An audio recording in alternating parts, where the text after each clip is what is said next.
Space Marine Devastators are a firstborn formation of Space Marines wielding a variety of heavy weapons or all single heavy weapons, equipped usually with a transport or on a fortification of some kind. They're slow moving, purposeful, and highly damaging. Hello everybody, my name is Spoons Rattling, and today we are covering, of course, one of my favorite units, the Devastators for the Space Marines. Of course, in a bit of an awkward position right now, but we're going to do our best to make them good. They come in at 120 points for 5 or 200 for 10. That's of course because the extra Marines don't get special weapons, just like Devastators used to do. They move 6 inches, they're toughness 4 with a 3+ save, 2 wounds, leadership 6+, and OC 1. Standard Marine stuff. They have a lot of heavy weapons. The Heavy Bolter has sustained hits 1, 3 attacks, a hit on 3s at 36-inch range, at strength 5, AP 1, and damage 2. Also, sorry, it actually hits on 4s, they just have heavy. The Las Cannon is heavy with 1 attack that hits on 4s at 48-inch range with strength 12, AP 3, and damage D6+1. Very good for punching at tanks. The Missile Launcher has 2 profiles, Crack and Frag. The Crack is of course heavy, both of them are. It has 1 attack that hits on 4s at 48-inch range at strength 9, AP 2, and damage 6. And the Frag mode gains Blast. It is D6 attacks that hit on 4s at 48-inch range, strength 4, AP 0, damage 1. The Jack of all trades, master of none weapon that the Missile Launcher has always been, really. The Grav Cannon has anti-vehicle 2+ and heavy, 24-inch range with 3 attacks that hit on 4s at strength 6, AP 1, and damage 3. Almost a straight upgrade to the Heavy Bolter, and surprisingly effective against vehicles, though it will struggle against 2+ save without extra AP. The Multi-Melta has Melta 2 and heavy 18-inch range, 2 attacks that hit on 4s at strength 9, AP 4, and damage D6. Melta is as Melta does, it's good, just a very close range. The Plasma Cannon is Blast and heavy at 36-inch range with strength 7, AP 2, and damage 1. Of course, you can overcharge to gain Hazardous and strength 8, AP 3, and damage 2. It's a fairly nice Marine blaster, though I'd say nothing special. The Bolt Pistol is 1 attack that hits on 3s at 12-inch range with strength 4, AP 0, damage 1. The Plasma Pistol at Standard is 1 attack that hits on 3s at 12-inch range, strength 7, AP 2, and damage 1.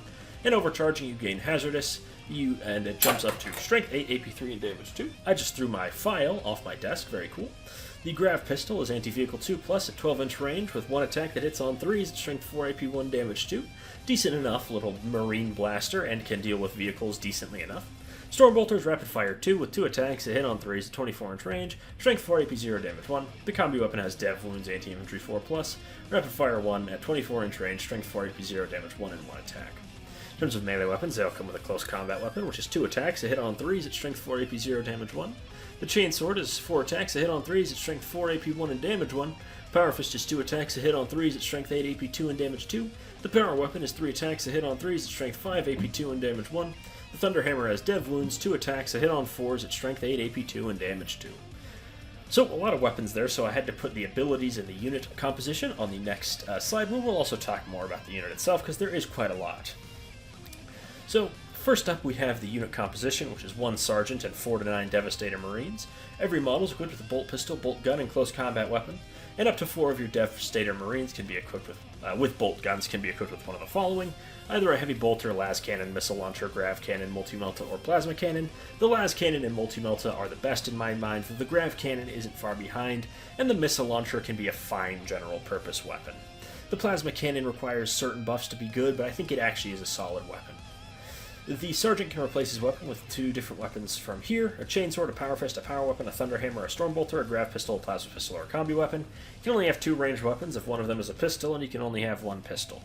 In terms of abilities, they have the Signum, which is if this unit remains stationary, its ranged weapons gain ignore cover. Very nice for the Grav Cannon especially, and the Las Cannon.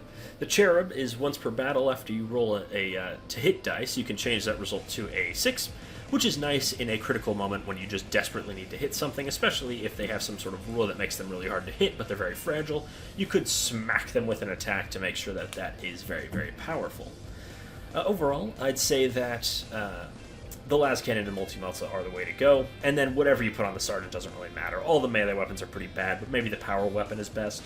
In terms of buff options, the Tech Marine can lead them if you want a decently shooty character to get an enhancement in here. He's your guy. The Ancient or Litu don't really have much purpose here, besides just enhancements and sitting on objectives. The Apothecary can stand up very dangerous heavy weapon Marines again, which is very nice, or just keep regenerating those kind of pointless bolter guys so your unit is really hard to diminish the effectiveness of. The Librarian gives you a 4+ invuln, but I think this unit prefers to sort of die in a blaze of glory or sit super far away anyways. This also sort of plays to Tigerius. There's not too much benefit these guys get from those free strats. And the Razorback is actually really good with these guys. They're really the only unit that can make use of it. They get full rerolls to wound if they shoot the same target as the Razorback, which is just really, really good. Especially the multi-meltas. Though also the Grav Cannons can appreciate it just for the consistent stacking of saves. Both really, really good against the Oath of Moment target. And the Sanguinary Priest and Corbulo, I think you get the picture. These guys are abysmal dog scheisse in melee, so to speak. Moving on to detachments. The core detachments, they give you +1 to wound the Oath target, which is really good. The Gladius can give you the situational advance and shoot, which is handy. Extra AP from Storm of Fire is also quite good on the lower AP weapons like Grav or Heavy Bolters if you're based in like Heavy Bolters. The Anvil Siege Force, if you just give them a bunch of las cannons and plop them on top of a tall ruin or building, they'll get plunging fire and actually do pretty good anti-armor damage up here. And Battle Drill Really Call could be nice.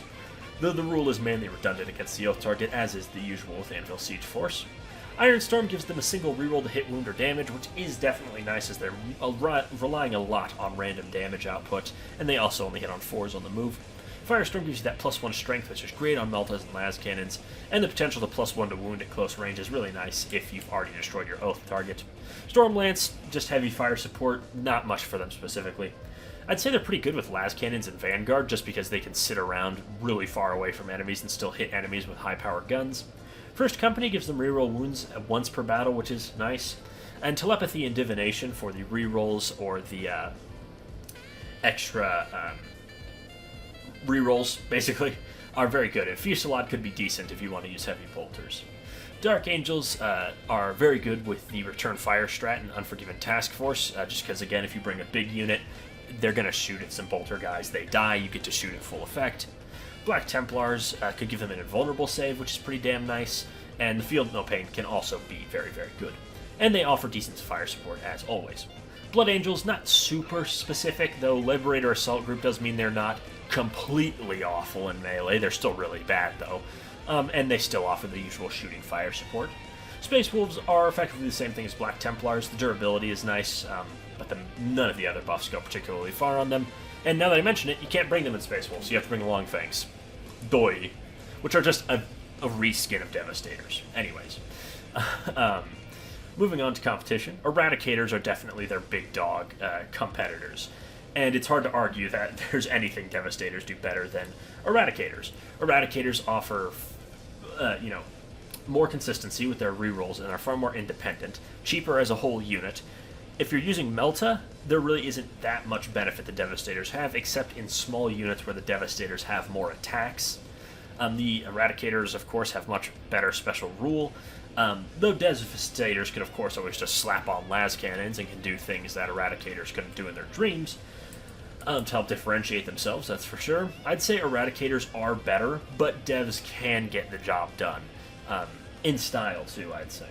And they can be tougher thanks to their bigger unit just having so many bodies that your enemy really does have to kill a good amount of Space Marines before your unit loses any actual effectiveness. They're basically there just to slow the unit down from losing any power, because they'd have to chew through 6 Marines before they destroy a single heavy weapon, which is pretty valuable. There's the Desolation Squad. I personally don't hate this unit like a lot of folks do. I kind of like the black box from TF2 look. But they're abysmal. They're horrible. Just bring Devastators with rocket launchers, if you'd like. Though, you could bring much better special weapons than that. Devastators are very similar to Tactical Marines, all things considered. They're an old unit in a new store, pretty much. But though, again, like TAC Marines, I really like Devastators. So here's how I'd recommend using them. Either put them in a high ruin with las cannons, which is just consistently good. You just get a turret of las cannons, which will chip away at anything. Or give them Meltas/Gravs and slap them in a Razorback, which is a favorite of mine in terms of, 40k iconography. So just blitz them towards the Oath moment, jump out, and just light them up. The Meltas will just annihilate anything they're shooting at, with really good efficiency, that is for sure. They will likely die after that, but chances are they'll have done their jobs and earned their points back. While they definitely aren't perfect, and other squads often get the job done better, I think these guys are just really cool in general. So, with that in consideration, speaking on the size of the squad, for the small Melta squad, obviously bring just the small squad. That's all that can fit in the Razorback. For the las cannon squads, though, if you have the points, I would upgrade them to the bolter gun guys, just because then you have a lot of Marines that they have to chew through before they get to your las cannons, which means they'll be pretty consistent in just thumping your enemy with las cannons, which is, a really good anti-tank weapon. Anyways, I love Devastators. If you love Devastators, let me know down below, and I'll see you all next time. Bye-bye.